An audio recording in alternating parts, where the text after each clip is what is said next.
4th standard your on book of science हा lesson आज आपण बघणार आहोत. आता हा इंग्लिशचा विषय आहे, पण सब्जेक्ट त्यांनी धडा लेसन कोणता दिलेला आहे, सायन्स विषयी. म्हणजे इंटरडिपेंडेंट सब्जेक्ट लेसन्स असं म्हणतात ना. म्हणजे एखादा धडा इतिहासचा, एखादा धडा सायन्सचा, एखादा धडा भूगोलचा. तर ह्याविषयी आजच्या ह्या धड्यामध्ये आपण माहिती घेणार आहोत सायन्सबद्दल. ठीक आहे. सायन्सचा कोणता विषय यांनी घेतलेला आहे बघा, इथे 1 दिलेला आहे, पार्ट 1 दिलेला आहे. तर इथे चित्र दिसत आहेत बघा किती छान. हा आहे बर्फ आणि ही आहे दोर. ठीक आहे. म्हणजे याविषयी काहीतरी आपल्याला सायन्सचा एक्सपेरिमेंट असणार आहे. ठीक आहे, बघूया आपण आता. You may come across a simple but amazing science experiment in magazines, newspapers and supplements or on the internet. Collect any 5-8 experiment you like. Ask your parents, teachers whether the experiments are safe. Then carry out the experiments. If necessary, take the help of your parents or teachers. Record the experiments on separate sheet in your own book of science. An examples is given below. So इथं काय सांगितलेलं आहे त्यांनी, amazing science experiments असतात, मॅगझिनमध्ये असतात, न्यूजपेपर्समध्ये असतात, supplement मिळतात ना न्यूजपेपरच्या, त्यांच्यावर असतात, किंवा इंटरनेटवर तुम्हाला सहज एक्सपेरिमेंट भेटून जातील. त्याच्यातले जे एक्सपेरिमेंट सेफ आहेत, असे 5-7-8 एक्सपेरिमेंट तुम्ही कलेक्ट करायचे आहेत आणि तुमच्या पॅरेंट्सच्या मदतीने किंवा टीचर्सच्या मदतीने तुम्ही एक्सपेरिमेंट करायचे आहेत आणि हे केलेले एक्सपेरिमेंट लिहून काढायचे आहेत. म्हणजे त्याचे तुम्हाला एक सेपरेट शीट बनवायची आहे. ठीक आहे. आता बुकमध्ये एक एक्सपेरिमेंट दिलेला आहे, त्याबद्दल आपण जाणून घेऊया. A simple experiment lifting ice. बघा, एक साधा सोपा एक्सपेरिमेंट आहे, त्याचं नाव आहे लिफ्टिंग आईस. आईस उचलायचं आहे आपल्याला. बघा इथे साहित्य दिलेलं आहे. बघा काय काय आहे आपण बघूया पुढे. व्हॉट यू नीड, तुम्हाला कशाची गरज असणार आहे या एक्सपेरिमेंटमध्ये. म्हणजे साहित्य काय आहे, ice cubes, thread and common salt. Ice cubes म्हणजे आपले बर्फाचे गोळे, देन थ्रेड म्हणजे हा दोरा आहे बघा, अँड कॉमन सॉल्ट म्हणजे जेवणात आपण जे सॉल्ट मीठ घालतो ते. हे पहा इथे चित्र दिलेले आहेत, अशा पद्धतीने हे एक्सपेरिमेंट असणार आहे. बघा, हाव यू डू. आता हे कसं करायचं आहे एक्सपेरिमेंट. बघा काय सांगतायत ते. Place an ice cube in a dish. एका डिशमध्ये आईस क्यूब तुम्हाला ठेवायचं आहे. प्लेस म्हणजे ठेवा, त्याच्यामध्ये ठेवा. Next, place a piece of thread on it. म्हणजे हा जो छोटासा दोरखंड आहे, छोटासा दोरा आहे, तो ह्या आईसच्या वर ठेवा. Sprinkle some common salt on and near the thread on the ice cube. Sprinkle म्हणजे पसरवणे, थोडं असं शिंपडण्यासारखं असतं. म्हणजे काय करायचं आहे, ह्या आईस क्यूब आहे त्याच्यावर हा दोरा ठेवा आणि त्या दोऱ्यावर आणि हलकसं बर्फावर हे जे सॉल्ट आहे ते स्प्रिंकल करा. Then wait for a few seconds. आणि तसं करून एक थोडंसं सेकंड्स वाट बघा. काय होणार आहे बघा त्याच्यामध्ये. Hold the 2 ends of the thread and pick them up carefully. बघा, होल्ड म्हणजे असं धरून वर उचललेलं आहे. दोरीच्या दोन्ही बाजू हाताने धरायच्या आणि त्या उचलायच्या केअरफुली, अगदी काळजीपूर्वक, शिस्तात उचलायचं एकदम. व्हॉट हॅपन्स, काय घडलेलं आहे बघा इथे. काय घडलेलं आहे इथे चित्रामध्ये दिसते ना आपल्याला, किती सहजपणे आहे बघा ते. Try placing the thread in different ways to lift the ice. You can place just one end of the thread on the ice cubes and lift the ice with the other end. हे पहा, इथे वेगवेगळ्या पद्धतीने तुम्ही अशा पद्धतीने हे उचला असं सांगितलेलं आहे. पहा काय झालेलं आहे, त्याने काय विचारले, व्हॉट हॅपन्स म्हणजे काय झालेलं आहे, आणि जे काही झालेलं आहे त्याचे वेगवेगळ्या प्रकारे दोर तुम्ही ठेवून वेगवेगळ्या प्रकारे एक्सपेरिमेंट करा. जसं की बघा इथे काय दिलेलं आहे चित्रामध्ये, हे 2 हातांनी दोन्ही टोकं उचललेली आहेत आणि इथे हे टोक इथे आहे. दोरीचं हे टोक इथे आहे. म्हणजे तुम्ही दोरीचा कोणताही भाग बर्फावर ठेवून नमक मीठ स्प्रिंकल करून हे करू शकता. आता काय घडलेलं आहे याच्यामध्ये, व्हॉट हॅपनमध्ये काय घडलेलं आहे बघा, बर्फावर दोरी ठेवली आहे, दोरीवर आपण मीठ पसरवलेलं आहे. त्याच्याने काय झालं, मिठाने बर्फ हलकासा वितळला गेला. परंतु हा बर्फ आहे, त्याचं मायनस टेम्परेचर आहे. मग तो वितळलेला बर्फ, वितळलेलं जे पाणी झालं ते पुन्हा बर्फामध्ये रूपांतरित झालं. कशामुळे, बर्फावरच ते होतं ना, म्हणून. मग जेव्हा ते वितळलं बर्फ, त्याचं ज्यावेळी पाणी झालं त्यावेळी ती वर असलेली दोर हलकीशी आत गेली. कळलं, लक्षात आलं का तुमच्या, हलकीशी दोर आत गेली आणि वरचा परत बर्फाच्या संपर्कात ते पाणी असल्यामुळे त्याचा पुन्हा बर्फ झाला. म्हणजे दोर आतमध्ये बर्फाच्या आतमध्ये फसली गेली. ठीक आहे, हे इथे घडलेलं आहे. हा झाला तुमचा एक सायन्स एक्सपेरिमेंट. चला आता पुढचं पान पाहूया. बघा इथं दिलेलं आहे 2. Puzzle in your surrounding, Y does it help even in summer. बघा आपल्या आसपास काही कोळी असतात, पझल असतं म्हणजे कळत नाही आपल्याला, अरे असं कसं घडलं. तर त्यातलंच काय घडलेलं असतं, समर म्हणजे उन्हाळ्यामध्ये हेल होतं, म्हणजे बर्फाचा पाऊस म्हणतो ना आपण, तसं उन्हाळ्यामध्ये होतं. बघूया आता आपण पुढचं. We feel very hot in summer, the sun shine brightly and the temperature is high. आपण समरमध्ये म्हणजे उन्हाळ्यामध्ये आपल्याला फार गरम होत असतं आणि जो सूर्य असतो शाईन ब्राईटली, तेजाने तळपळत असतो, आणि जे टेम्परेचर असतं ते एकदम हाय असतं, कडक उन्हाळा असतो त्यावेळेला. अँड देन सडनली, आणि अचानकपणे, there are clouds in the sky and it start raining. अचानकपणे ढग साचून येतं, काळे ढग साचून येतात आणि अचानकपणे पाऊस पडायला सुरुवात होतो. Not just weather, not just water, but even small balls of ice.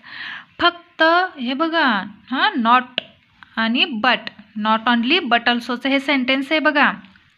काय सांगितलेलं आहे, फक्त पाणीच नाही तर स्मॉल बॉल्स ऑफ आईस, बर्फाचे छोटे छोटे तुकडे सुद्धा पडतात. We say it has started hailing, आपण ह्याला बर्फवृष्टी पण म्हणतो. The small balls of ice are called hailstones. They why does it help in the hot summer season. आपण हे हेलस्टोन्स आहेत म्हणजे बर्फवृष्टी आहे, ते समर सीझनमध्ये कसं काय बरं झाली. हा एक पझल आहे ना. बघूया. As we move up from the land the temperature begin to fall. आणि जसं उंचीच्या ठिकाणाकडे आपण जाऊ त्याप्रमाणे हवामान एकदम थंड थंड आपल्याला बघायला मिळतं. Up in sky it is very cold even in the hot season.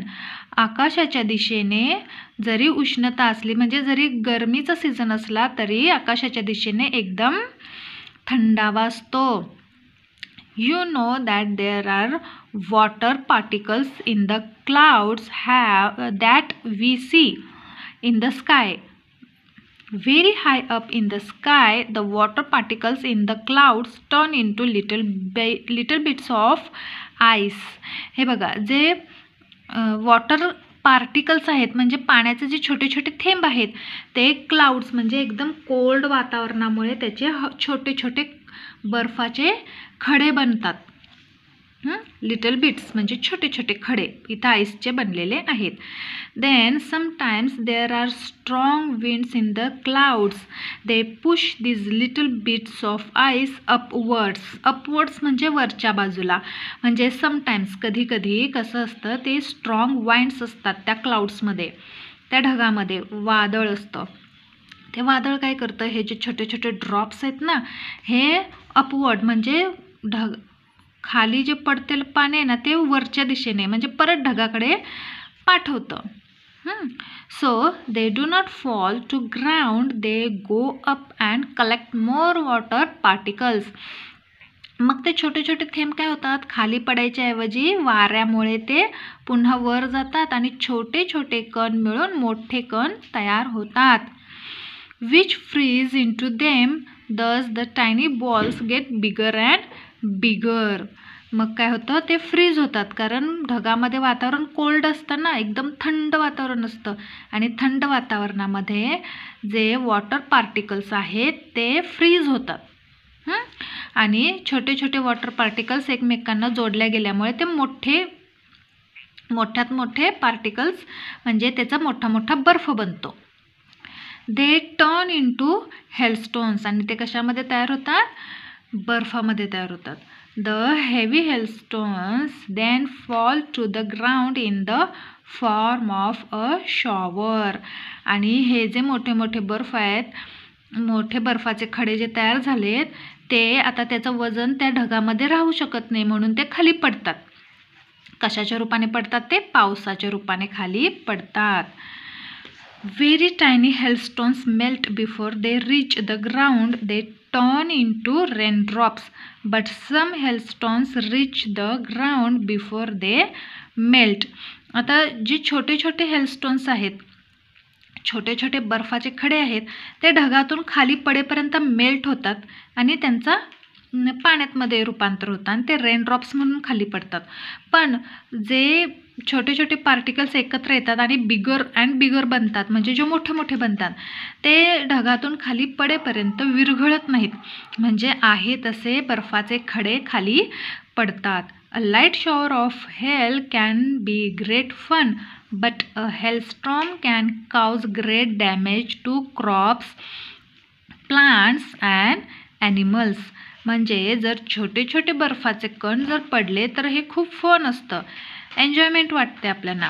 पण जर मोठे मोठे खडे जर बर्फाचे खाली पडतील पृथ्वीवर तर काय होणार आहे, क्रॉप्स म्हणजे जी शेती असते, तयार झालेली शेती कापणीच्या आधीची, ही शेती बर्फाचे खडे पडल्यामुळे खराब होते, प्लांट्स खराब होतात आणि ॲनिमल्सला सुद्धा इजा पोहोचते.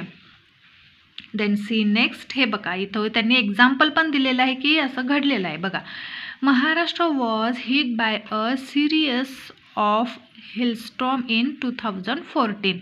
बघा 2014मध्ये हे झालं होतं. The hailstorms devastated thousands of acres of standing crops, fruits crops were ruined. Bird and animals were killed and injured in large numbers. Farmers suffered heavy losses. It was a great natural calamity. नैसर्गिक आपत्ती, natural calamity, नैसर्गिक आपत्ती. हे पहा, इतके मोठे मोठे बर्फाचे खडे पडले होते, त्याच्यामुळे उभं पीक पूर्णपणे नासधूस झाली होती. जे छोटे पक्षी, छोटे प्राणी आहेत ते किल्ड आणि इंज्युअर्ड झाले होते लार्ज नंबरमध्ये. शेतकऱ्यांचं खूप मोठं नुकसान झालं होतं अशा वेळेला. You may have other questions that puzzle you. आता हा एक पझल झाला, की समरमध्ये आईस पडतात, ठीक आहे. मग अशा प्रकारे आणखीन पझल्स आहेत जे तुमच्या आसपास असणार आहेत. Note down at least 10 such questions on the basis of your observation of things and event in your surrounding. पहा, तुम्ही काय करायचं आहे, असे जे पझल्स आहेत ते नोट डाऊन करायचे आहेत आणि ॲटलिस्ट असे 10 क्वेश्चन्स तुम्ही घ्यायचे आहेत, त्याचं ऑब्झर्वेशन करायचं आहे आणि त्याचं तुम्ही एक्सपेरिमेंट वगैरे करू शकता. बघा काय त्याने एक्झाम्पल 3 दिलेले आहेत त्यांना. तुम्ही बघा इथे few examples are given below. खाली तुम्हाला 3 एक्झाम्पल्स दिले आहेत. Where do flowers get their colour from. बघा, सुंदर सुंदर फुलांचे रंग असतात. हे फुलांचे रंग त्यांना कुठून मिळतात, कारण संपूर्ण ते फुलाचं झाड ग्रीन कलरचं असतं, माती असते ब्राऊन कलरची असते. पण गुलाब कसं रेड, पिंक, व्हाईट, येलो वेगवेगळ्या कलरमध्ये असतं. हिबिस्कस वेगवेगळ्या कलर्समध्ये असतात. हे मेरीगोल्ड कसं फक्त येल्लो असतं, असे वेगळ्या वेगळ्या रंगाचे म्हणजे कलर, त्यांना फुलांना कलर कुठून येतो हे तुम्ही एक्सपेरिमेंट करू शकता. Then why are leaves green, पानं ही हिरवीगार का आहेत? आता साहजिकच आहे, कशामुळे असणार आहे ते? प्रकाश संश्लेषण प्रक्रिया. आता ही जी प्रकाश संश्लेषण प्रक्रिया आहे ह्याचं पूर्ण डिटेलमध्ये तुम्हाला इथे माहिती ह्याच्यामध्ये घ्यावी लागणार आहे. Then why does chopping on an onion make you cry, means onion, कांदा कट करत असताना डोळ्यातून पाणी का बरं येते? ठीक आहे, हे आहेत आपल्या सराउंडिंग क्वेश्चन्स ज्याचा आन्सर तुम्हाला शोधायचा आहे. Note each question on a separate page in your book of science. Draw suitable pictures or paste related photographs on that page. म्हणजे हे जे 3 क्वेश्चन्स आहेत, हे 3 क्वेश्चनच तुम्ही घ्या. हे एका पेजवर लिहायचं हेडिंग, हे दुसऱ्या पेजवर हेडिंग लिहायचं, हे तिसऱ्या पेजवर हेडिंग लिहायचं. मग पहिलं पेज नुसतं हेडिंग लिहून जे खाली सोडले त्याच्यामध्ये काय करायचं आहे तुम्हाला? त्याचं एक तर ड्रॉ तुम्ही स्वतः हाताने करायचं आहे चित्र, किंवा त्याच्या रिलेटेड तुम्हाला फोटोग्राफ्स येतात, ते फोटोग्राफ्स तिथे चिकटवायचे आहेत आणि त्याची इन्फॉर्मेशनसुद्धा तुम्हाला खाली लिहायची आहे. Try to find the questions, the answers to your questions. आणि हे जे क्वेश्चन्स आहेत त्या क्वेश्चन्सचे आन्सर तुम्हाला शोधण्याचा प्रयत्न करायचा आहे with the help of your parents, teachers or friends. आणि हे सगळं करत असताना एकट्याने नाही करायचं, काय करायचं? हेल्प घ्यायची आहे. पॅरेंट्सची हेल्प घ्यायची आहे, टीचर्सची हेल्प घ्यायची आणि फ्रेंड्सची. Makers of science journals and reference book to find the answers. You may find the answers on the internet with the permission and guidance of your parents, guardians or teachers. Browse through the informative website. See here, काय सांगितलेलं आहे तुम्हाला? ह्या सगळ्यांमध्ये तुम्ही इंटरनेटची सुद्धा मदत घेऊ शकता आणि हे सगळं तुम्हाला जे तुम्हाला ज्या ह्या क्वेश्चनमध्ये ज्या ज्या माहितीचा शोध लागणार आहे ती सगळी माहिती तुम्ही त्या पेजवर लिहायची आहे. हे तुमचं जर्नल तयार झालं किंवा एक रेफरन्स बुक तुमची तयार झालेली आहे. ठीक आहे, आणि योग्य वेबसाईटला तुम्ही ब्राउज करायचं आहे. मग आता इथं ऑनियनसाठी किंवा लिव्ससाठी किंवा फ्लावर्स कलरसाठी तुम्ही ती वेबसाईट योग्य ती वेबसाईट वापरू शकता. पुढे आहे you may find some of the answers you need your text books or in other informative books. Note down the answer on the relevant pages. बघा, हे जे क्वेश्चन्सचे आन्सर आहे ते तुम्हाला टेक्स्ट बुक्समध्ये सुद्धा मिळतील किंवा इन्फॉर्मेटिव्ह बुक्समध्ये सुद्धा तुम्हाला मिळतील. When you have collect a few experiments and answers to your questions, put them all together in your very own book of science. बघा, तुमचे एक्सपेरिमेंट आणि तुमचे जे काय आन्सर्स असणार आहेत, क्वेश्चनचे जे काय आन्सर्स असणार आहेत ते पुट देम टुगेदर, हे सगळे मिळून काय करायचं आहे? तुमच्या ओन बुक ऑफ सायन्स, सायन्सच्या ओन बुकमध्ये लिहायचं आहे. म्हणजे तुमची स्वतःची सायन्स एक्सपेरिमेंट बुक तुम्ही तयार करत आहात. अशाच प्रकारे आणखी नवीन व्हिडिओज एक्सप्लेनेशनसाठी सबस्क्राईब करा हे चॅनल.